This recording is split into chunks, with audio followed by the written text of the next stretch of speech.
Augmented reality applications can be as simple as virtual screens floating in front of the user, or require special markers in order to embed content in the scene. An application which factors in the environment and adds virtual objects seamlessly into the scene provides a more immersive experience. The challenge we tackle in this paper is, how do you design an immersive AR application to work anywhere?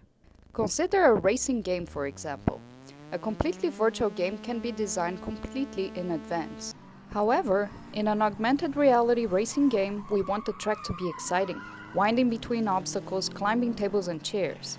Therefore, the track layout must be created at runtime.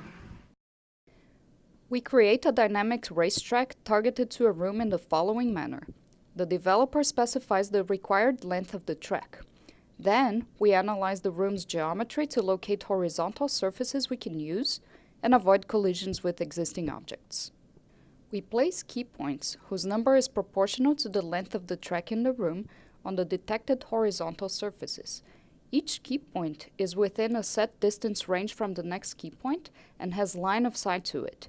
We render the racetrack as a spline passing between the key points. We demonstrate various tracks of different lengths targeted to this office and other rooms. All the tracks are generated automatically using the same rules in different environments.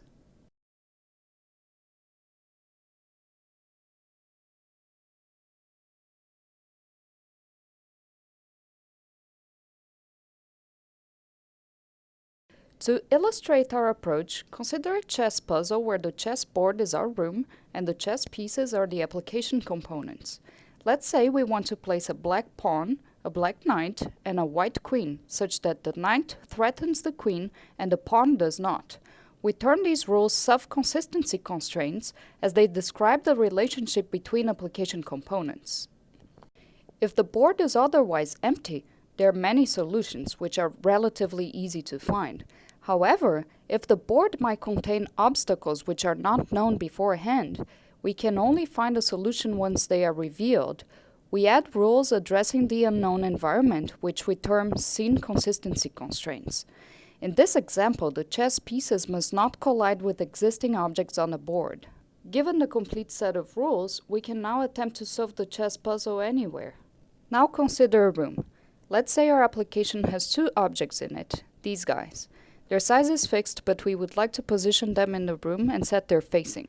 Let's add a few rules, namely, they must stand on the floor, should be around 2 feet apart, and look at each other, all within the camera's field of view. Here's the solution our algorithm found. In the next scenario, we have 9 of them, and we want 8 of them to stand in a circle facing the 9th. We do not constrain the radius, only spread them evenly around the center guy, like this. If the room was of a different layout, for example, contained a dining table with chairs, we would find a different solution, although the rules have not changed. Finally, let's say someone stepped into the scene, breaking one of the rules, in this case stepping on one of the objects. We resolve while adding a constraint that the new solution be as similar as possible to the previous one. Our move-making algorithm utilizes a novel approach we term locally satisfiable proposals. The key idea is that for many types of rules, satisfiable assignments can be found efficiently. Take this scenario for example. Given a position for the center object, the other objects should be placed in a circle of some radius.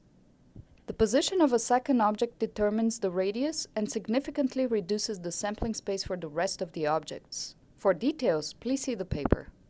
Following are additional examples of applications enabled by our system. Angry Cannon is a game in which a user aims a really angry cannon at brick castles and bomb pillars around a room, attempting to knock them down. A physics engine is used to compute the cannonball trajectory and simulate the collapsing castles. The constraints are such that the brick castles and bombs are close to each other, while the cannon is a minimum distance away from them and facing in their direction. The media library application displays the user's movie collection, organized by theme, on panels with revolving content. 2 virtual video screens on the walls show clips from suggested movies. The constraints are such that all screens are within the user's field of view, the panels stand on horizontal surfaces, and the video screens hang from the wall as big as possible and are aligned either horizontally or vertically. In conclusion, we developed the framework for rule-based AR application layout, solved using a novel move-making algorithm. Our algorithm was designed with low-powered devices in mind, reducing the number of layout evaluations required. Thanks for watching.